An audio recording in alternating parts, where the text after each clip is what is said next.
Hi, and welcome to the next episode. I guess this is episode 7 of Learning with Power. And this is actually part 2 of the last episode, which was part 1, episode 6. And the last episode we talked about the rule of evolution. And so this episode we're going to talk about the rule of evolution, and then we're going to get to the point where we talk about like hominids and humans and how humans evolved. And then I have some of my own theories there. And again, we're all about blowing away false narratives. And if we don't blow away false narratives, at least what I'm trying to do is call into question some narratives that probably need to have a lot more research and examination. But unfortunately, a lot of the false narratives have become part of the vernacular and the lexicon of what everybody thinks, and it's being taught at universities as like facts when they aren't facts, actually. And so, and when you do that, when you say this is a fact and we're going to teach this, that sort of stops science from progressing. You don't have any more research on those issues. We have a satisfactory answer. It's the same as the Bible. We're not going to do any more research because this here Bible tells us everything we need to know. I mean, it's the same kind of thing. So, all right, and so this is sort of a lot to explain. And the reason why I'm doing all of this together is because actually it needs to be together. The rule of evolution and debunking certain theories, and it all has to go together. And I don't know how much time I'm going to take. It may be that I'm going to have to do a third episode as well. Okay, so where we left off with at the last lecture was dinosaurs had become extinct, and about 60 million years after that, so about 2.5 million years ago, the megafauna started to appear all around the Earth. And the thing is that the thing to remember is that, so when megafauna appears, we're talking about 2.5, 3 million years ago, and it appears everywhere.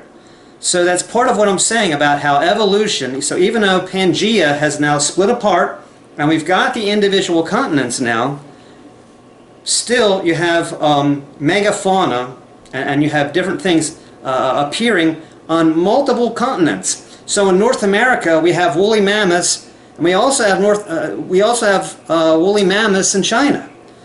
We have saber-toothed tigers. We have huge bisons in North America. We had huge bison-like, kind of like a big steer or big cow in Germany.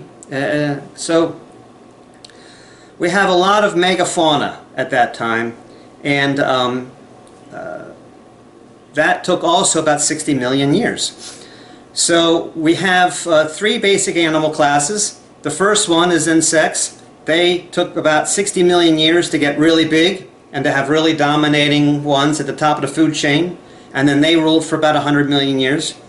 And then we had a great extinction. They were all gone. And then basically reptiles took over. And they became dinosaurs after about 60 million years. And they ruled for about 100 million years also. And then another great extinction happened and wiped them out. And with each great extinction, that provides the way for the next thing to come along. So before all of the insects were eliminated, all of the big insects were eliminated, dinosaurs began to emerge. But they didn't get to really flourish until the insects were wiped out. And again, once these extinctions happened, the first thing to go was big. Big is the first thing that goes when these big extinctions happen. So when dinosaurs were wiped out, we had mammals. Mammals were already on the Earth, and like I said, they look kind of like chipmunks in a way. And they had to be small. When the mass extinction came and all the dinosaurs were wiped out, this left open the opportunity for mammals now to prosper. So then mammals prospered. Coincidentally, it took another 60 million years for them to get really big and to start dominating the food chain. But with mammals, one other thing happened, and that other thing that happened was called intelligence. And that appeared in hominids. And it only appeared in hominids. And it appears in hominids, I mean it appears in humans, but it also appeared in hominids as well. They also had advanced intelligence. There was a certain point, hominids really separated themselves from any kind of like an ape. And so that's why they have, that's why they're different and special. Apes have never even developed any kind of high intelligence, not like hominids did, and of course not like humans have. But all hominids all had some degree of, actually a high degree of high intelligence. Maybe not like modern humans, but some kind of higher intelligence. Now, the one thing to keep in mind is that Homo sapiens are a hominid. They are one of several hominids that existed at the planet that we know of, that we've found evidence of, okay? Actually, humans are called Homo sapiens sapiens. So we are actually not hominids. We are the next generation. We are beyond hominids. And so the name is a little bit deceiving. And the reason why the name is such is because it's believed that Homo sapiens, which emerged about 200,000 years ago, are directly our only link, and that we're not really linked to any of the other hominids. That's where we're linked to. And so what happened was those hominids then evolved independently from other hominids, and then those hominids evolved into humans, and only those hominids evolved into humans. And basically, I think that's a load of crap. And the reason why is because of the rule of evolution. And what we've seen for sure is that evolution continues to go on at the same pace, at the same time, and in the same exact way, even when it's not connected anymore. And so whether it was in South America, whether it's in Eurasia or in Africa, it still emerged and continued to evolve in the exact same way. And so hominids evolved on all of the major continents, and we can pretty much prove that. And so basically, the big reveal that I said that I was going to do in this episode is that the out of Africa theory is a load of crap. The problem is that once it was introduced, and mind you, it was only a hypothesis. It really didn't have a lot of, it had seemingly, some things to support it, but it wasn't proven at all. It wasn't even like the theory of evolution. The theory of evolution, we're pretty certain, 99%, that that's true. The theory of the out of Africa theory is not a theory. It's just a hypothesis. It's just an idea that somebody had. And the problem is, though, is that once somebody put that forward, it was something that really everybody wanted to hear. The left just embraced it, like, oh yes, that's the answer. That explains everything. That's what we want to hear, because it's what society, the left especially, which most academics are left-leaning, actually. And it's what society wanted to believe. It's what society wants to hear. It's very, very PC. Yes, we all came from Africa, so we're all black people. And in fact, Homo sapiens were superior, and that's why they won over all of the other hominids, because survival of the fittest. So they were better looking and smarter, and they had superior technology, and they were just superior in every way. And they were all black people. And that's what society likes to believe. And I know it's maybe not PC to suggest otherwise, which is why nobody has, and nobody dares to do it. But unfortunately, there's been a lot of recent discoveries that have really put into serious question the out of Africa theory. Serious questions. And again, like I said, the problem is when you take a hypothesis, sounds good, everybody wants to believe it, and you embrace it, it stops the progress of science. It stops investigation, it stops research, and nobody can get funding anymore. You can't get funding to research that maybe didn't happen because it's not popular, so nobody wants to finance that. But I think what I'm going to explain makes a lot more sense, actually, and is a lot more clear. And I'm not trying to say that we're not all black people. That probably sounds wrong, because in fact, now we are Homo sapiens sapiens. And every person on Earth is a Homo sapiens sapien. And so all hominids evolved into Homo sapiens sapiens. And what I'm going to explain is that we had all kinds of crossbreeding ever since hominids emerged. There was all kinds of inter and crossbreeding until finally you have this one super species, which was Homo sapiens sapiens. And that's just a name for it, but that's what humans are today, Homo sapiens sapiens. And crossbreeding, in fact, is a good thing. That's why, in fact, the more crossbreeding that there was, the more chances they had of survival. Because what crossbreeding does is it gives you a more diverse gene pool, which means that you have a greater ability to fend off diseases. And that's the most important thing when it comes to which creature, which species is going to survive. And so even in the future, all crossbreeding between races is actually a good thing, because all it's going to do is it's going to increase the gene pool with everybody, and as we all become blended eventually, in probably a couple thousand years, we'll all just be one race, and we'll all be blended, and we're all going to have very diverse gene pools, and we're all going to be very resistant to diseases probably, and we'll probably be better, assuming that we don't blow ourselves up in the meantime. That's one problem that could happen. But if that doesn't happen, then the future is bright. And crossbreeding of races or whatever, that's a good thing, okay? We want that. Initially it can be difficult. The initial offspring of some black people and white people, for example, can be kind of albino looking, kind of kinky, orange looking hair with freckles. They could get teased a lot in school, and that's unfortunate. But 4 generations later, it's going to be better. And it's going to be a superior breed. And to give you an example of that, you got Patrick Mahomes. He's a crossbreed, and he is the best football player on earth. So there you go. And he's really smart, and he's funny. He's a nice guy too. So it's a good thing. It's a good thing. So I'm not saying that. I'm not trying to say that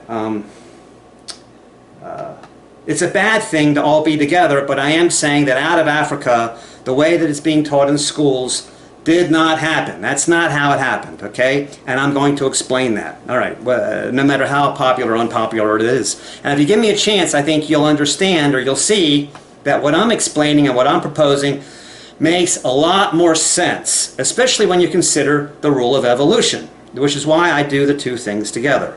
Okay. Now, I said this show is about blowing apart false narratives, and of course the out of Africa thing is one of the false narratives. Now, the theory is built upon that humans only descended from one Homo sapien hominid, a Homo sapien hominid, many thousands of years ago, maybe about 1 million years ago, and that there is a mother, theoretically there is one mother of all humans now. And that just doesn't make any sense. And it would be the only species on Earth that evolved that way, because all other species did not evolve that way. They evolved independently. And so when I first started to do this, and so like I was saying about Darwin's survival of the fittest, yes, it is survival of the fittest, but survival of the fittest does not necessarily mean superior in all ways. It's just, actually the most important thing with hominids was the ability to fight off disease. Because once hominids emerged, they were the most complicated life forms that had ever evolved on Earth. And being such complicated life forms, they attracted more diseases than any other creature ever encountered. So like I'm sure that roaches can get diseases, but they're not very well documented, and probably there's not a lot of diseases. And so. But humans, we have lots of diseases, thousands of diseases that we can catch. And the reason why is because we're a complicated life form. Bacteria and viruses like to find a home inside of us. And this is why once you have complicated life forms, things like illness and disease becomes a big problem with that being able to evolve or even survive any longer. And so the key again is ability to fight off disease, and we'll get back to that later. Okay, so basically what I'm saying is that life continues to evolve, and that there's been lots of hominids that have evolved in different parts of the world, and that's a fact. We know that that's true. And those hominids also have crossbreeded we know that that's a fact. And so this is where a lot of Christians get in with the creationism. And they say, well, evolution is not possible because if you look at genetics, genetics says that certain things are not possible. For example, blue eyes.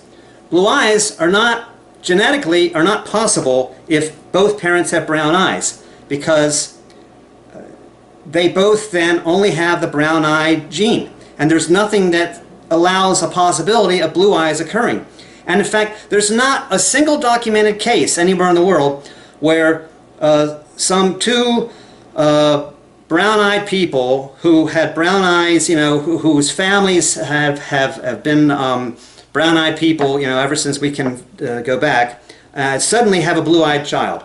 It hasn't happened among apes, it hasn't happened among chimpanzees, it hasn't happened among humans. It's never been documented, there's never been a documented case of something like that. And so, it's not just a mutation. It's genetic. It's actually kind of genetically impossible. There's got to be some other explanation. That's one of the problems with the out of Africa theory, is because, so how do you explain blonde Swedish people, blonde-haired, blue-eyed Swedish people? And the explanation is that, oh, well, they went north, and so since it was cold up there, they didn't need to have darker skin, and their hair just magically turned blonde, and their eyes just magically turned blue. Hey! And so the pigments went away or something. And that's fine, except that in Mongolia and in Siberia, there's been humans at least as long as they've been in Northern Europe, and they have not evolved that way. And it's much colder in Mongolia than it is in Scandinavia. A lot colder. And they still don't have blue eyes and blonde hair. Now, some Mongolians do have like green eyes, but it's because they've interbred a lot with Russians. And so that's the reason for that. And so there's been a lot of crossbreeding already, even of Homo sapiens sapiens, and there's a lot of documentation of that as well. Okay, so I actually wrote an academic paper on this, and it was well researched, and it was well cited, and had a credit, and had a attribution, and it's with footnotes and all that. And I actually sold it to a website called mongolnow.com that I was working for. And so they wanted me to write a bunch of articles about basically things that might appeal to tourism in Mongolia. And mongolnow.com is actually a Russian website. But at the time I was working on this theory, and I was doing all the research and everything. So I sold them this paper, which was a lot longer than any article that they wanted. And the guy says to me, his name is Alexei, he lives in Moscow, he says, "It's a brilliant piece of work, Scott, it's great, and we'll pay you for it, but obviously, you know, we can't publish it on our website because it has nothing to do with what our website is about," which I basically knew that. He says, but yeah, we'll accept this as part of, you know, the contribution that we're expecting from you that we've paid you for. So that was very nice of him. And so I guess I don't technically own it anymore, but I'm sure I can talk about it now without any problem from there. Can you stop it? Okay, now when I started that research paper, what I started was I was writing a story. I started it out with a story, which was basically about black widows. And this is from my personal observation, kind of like Darwin made personal observations. I've also made a lot of personal observations. And I've been around the world more than most people, and I think I've made observations that a lot of people wouldn't be able to make because I've seen different things. So in Australia there's a lot of spiders, and there's a lot of poisonous spiders too.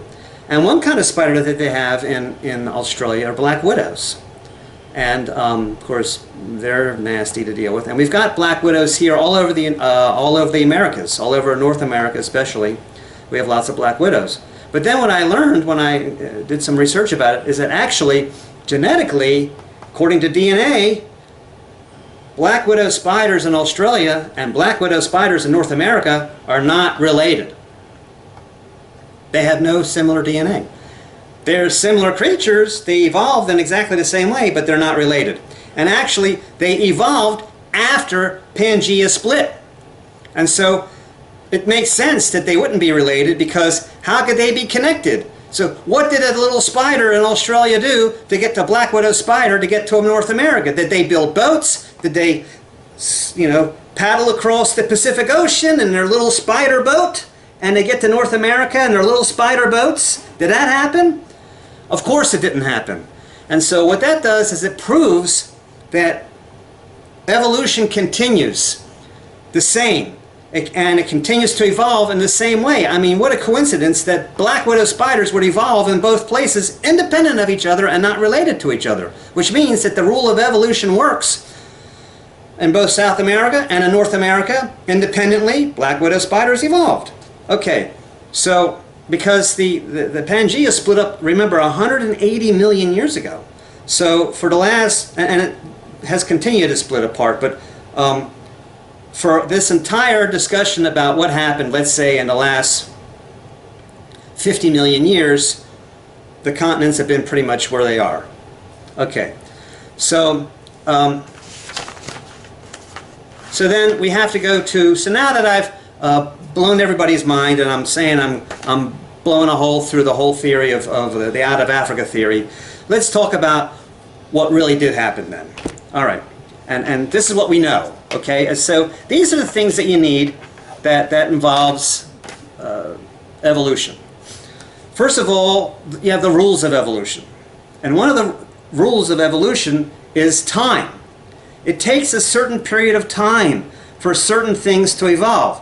Some things cannot evolve. Some things can evolve fairly quickly and not a lot of generations, but some things take a lot of time to evolve. And that's been pretty consistent throughout all of life. Okay, and we'll call it life. That's how life evolves, okay? All right, so time is an important element, which is why it's so rare on Earth, because the fact that we have mass extinctions and large meteor collisions every 100 million years is important, because if it happened longer than that, then it would take a lot longer for this evolution process to take place, and if it happened less than that, then it would stop certain periods of evolution and force it to just start all over again. And so it's important that we have that feature on Earth, and there's other features as well. Okay, and so another important thing about evolution is genetics is a part of evolution. Now, you talk to scientists and they say, oh no, there are two different fields of studies. But obviously, for evolution to happen, it involves genetics. And there are certain things genetically that are just not possible genetically. And one of those things, of course, is blue eyes. So where do blue eyes come from? Well, maybe it's a trait that Neanderthals had, and that's a possibility because one thing that we have noticed is that all Western Europeans, white people from Europe, all have some Neanderthal DNA. That there's Neanderthal genetic markers that they can trace back to Neanderthals and not back to necessarily the hominid of Homo sapiens. And so that proves that there had to be not just crossbreeding, but significant amount of crossbreeding in order for 12,000 years later, still those DNA markers appear. So they still haven't been bred out even after 12,000 years. So there had to be prolific interbreeding in order for that to happen. Or else the blue eyes could have come from some other yet undiscovered hominid, which is actually sort of what I'm proposing. Okay, and we'll get to that, back to that later. All right, number 3 rule is life experiments. And it just keeps experimenting with this one and with this one and with this one until eventually something sticks. And that kind of gets back to Darwin's theory of evolution, which is survival of the fittest, because that's something that he observed. And so, for example, in the fossil record, there's hundreds of different fossil records of apes. Now, apes we're not actually really related to. We're actually closer related to chimpanzees. Even though apes are big and about the size of humans and they walk upright, we're not really related to apes. Kind of like the 2 black widows aren't really related. We're not actually descended from apes. And apes have never developed a higher intelligence. I mean, they're kind of intelligent, but they're certainly not intelligent like hominids were, and certainly not intelligent the way Homo sapiens sapiens are. So, obviously, so what's happened to all these different fossil records of apes? So that means that these creatures are now extinct. They no longer exist on the Earth anymore. There's not a living example of these species. But we found a lot of these species. There's, like I said, there's hundreds of them. So obviously what happens is, you know, again, life experiments with a lot of things. Some things stick, some things don't stick. That's another rule of evolution. It's not that one thing just sticks, one thing happens, and then just continues to march to another thing. That would be what would have had to have happened for Homo sapiens to evolve into Homo sapiens sapiens, and for no other hominid to evolve into Homo sapiens sapiens. It just doesn't make any sense. So the rule about evolution is that life always leads to the same thing. Ultimately, no matter where you are, you know, it leads to primates. Primates leads to hominids. Hominids leads to Homo sapiens sapiens. And we haven't ever found anything that actually has evolved beyond that. And there may not be, because there's actually no reason to evolve beyond that, to be honest. And so always evolution leads toward the same thing. And we'll get back to that later too. And regardless of conditions, it evolves in the same way, and it always marches along the same path toward that end, which is another conundrum about the out-of-Africa theory. And the bottom line is about the out-of-Africa theory is that there's a lot of things that we do not have answers for yet. So the fact that life does evolve that way is a big problem. Okay, so when did primates appear? All right, so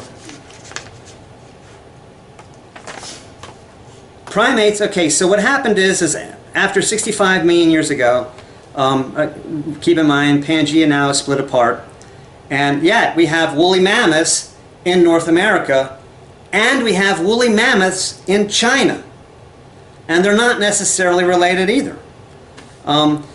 Now, maybe the woolly mammoths came across a land bridge, but that really doesn't, that would mean that they would have migrated along with the humans that migrated at that time, and woolly mammoths actually can be found in both, so that would be like 12,000 years ago or 15,000 years ago. But we find woolly mammoths in both China and America from like 2 million years ago. So it's not because they migrated, because there was ice ages and things like that in between. Okay, so so primates, and so that's another thing that influences evolution on Earth, is that Earth has a certain amount of certain peculiarities about Earth. One of those things is that Earth goes through climatic changes by itself, and what happens is sometimes there's a wobble or deviation in the orbit of the Earth around the Sun, and that causes a climatic change actually. And so we've discovered that in about the last million years that there is an ice age that occurs about every 100,000 years, and that actually most of the time the Earth is in an ice age, and so it's out of the 100,000 years, 85,000 years of that is ice age, and then it's interrupted by what's called interglacial periods, which last about 15,000 years. So right now we're actually at the tail end of an interglacial period, which is actually due to start becoming an ice age again. But perhaps we're putting it off because of global warming. So maybe it's a good thing, global warming. But anyway, so mostly, and so that's affected evolution. Okay, so when do primates appear? So primates, so you have to have primates in order to have hominids, in order to have man, because man is a primate. And so when did primates first evolve? Well, primates first evolved about 55 million years ago. And the thing is that they evolved on all of the continents. Like I said, now bear in mind that Pangea's happened, that continents are not connected any longer, but 55 million years ago we've got primates evolving in South America, primates are evolving in Africa, primates are evolving in India, and primates are evolving in Southeast Asia. And they're still there today. There's still monkeys in all of those places today. And so that's when they began. And eventually those primates evolved into hominids. there's not an argument about that primates evolved into hominids. We have a lot of the same genetic markers, and basically it's believed that primates in Africa evolved into a particular hominid called Homo sapien, and that particular hominid evolved into Homo sapiens sapien, that's what I say doesn't make any sense. So, but the idea that primates evolved into hominids, that is not in question. Okay, and hominids emerged about 6 million years ago, and they probably also emerged in every continent in the world, but there's some debate about that actually. But eventually all primates did evolve into hominids. Okay, and so now that comes to the next thing, which is hominids. And so hominids brought a whole new ball game to the evolution curve, and that was a well-developed brain. And so hominids emerged around 6 million years ago. And so primates evolved into chimpanzees and evolved into apes. We're actually much closer related to chimpanzees. The reason why chimpanzees still survive and not other hominids is because we weren't very close to chimpanzees. They weren't a threat. We'll get back to that later. Okay, so another reason why, and so then there's also reasons why the brain development rapidly and dramatically increased, starting with hominids. There's a reason for that too, and I'll get into that in the next episode.